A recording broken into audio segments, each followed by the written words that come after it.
Hey, good morning, Salem folks, and whoever else is joining us today. It's day 1 of week 3, I believe, of our New Testament reading in a year, chapter 11 of Mark. Again, I would encourage you to go ahead and read Mark chapter 11 and then come back to this if you would. But things change here in chapter 11. Jesus enters Jerusalem.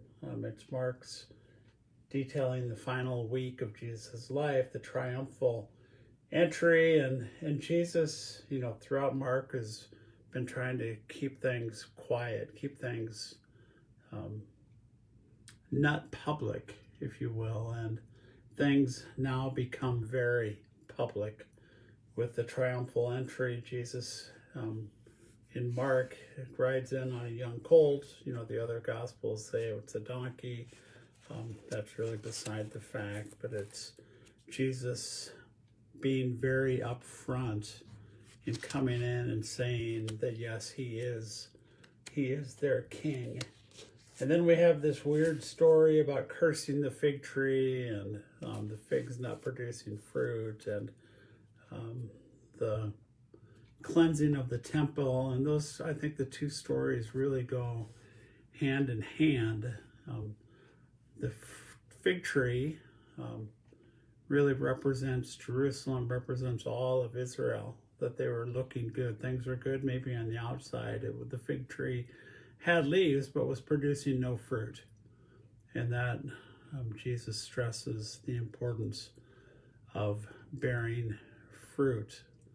And we see that throughout Scripture. And then with the cleansing of the temple, Jesus is concerned what's going on the inside of the temple. So he's concerned what's going on the outside of the fig tree that's not bearing fruit, and concerned on what's going on the inside in the temple.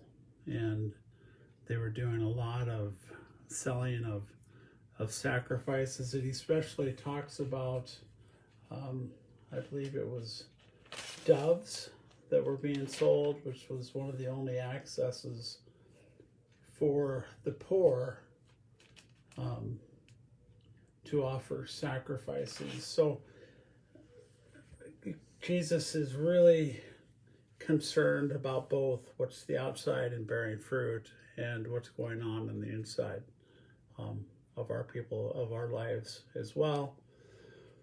And then we get to this section of Mark 11, 22, 23 to 26 on prayer.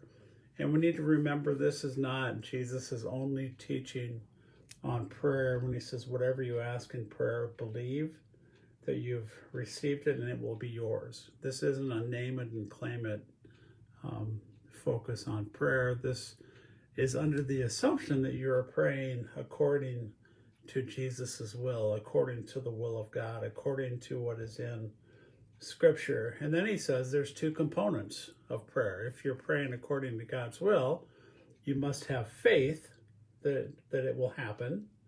And secondly, this forgiveness component, that you must have an attitude and spirit of forgiveness as well, that is imperative in your prayers. And you so just causes me to wonder about my prayers, and do I pray things in line with what God desires.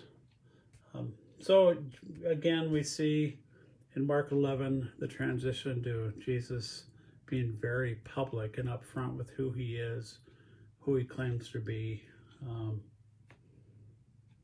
And so we'll move on in chapter 12 with a lot of teaching going on, and we'll talk more about that tomorrow. But have a great day. Again, Jesus being concerned what's going on the inside in the cleansing of the temple, and that we must bear fruit as well, and that our prayers must be in line. And this concept of moving mountains, I read that moving mountains was a phrase used by the rabbis to describe overcoming seemingly impossible difficulties.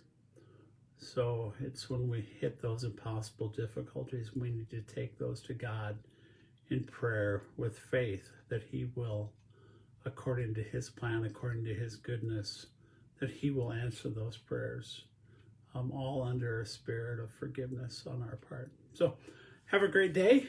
We'll see you on here tomorrow.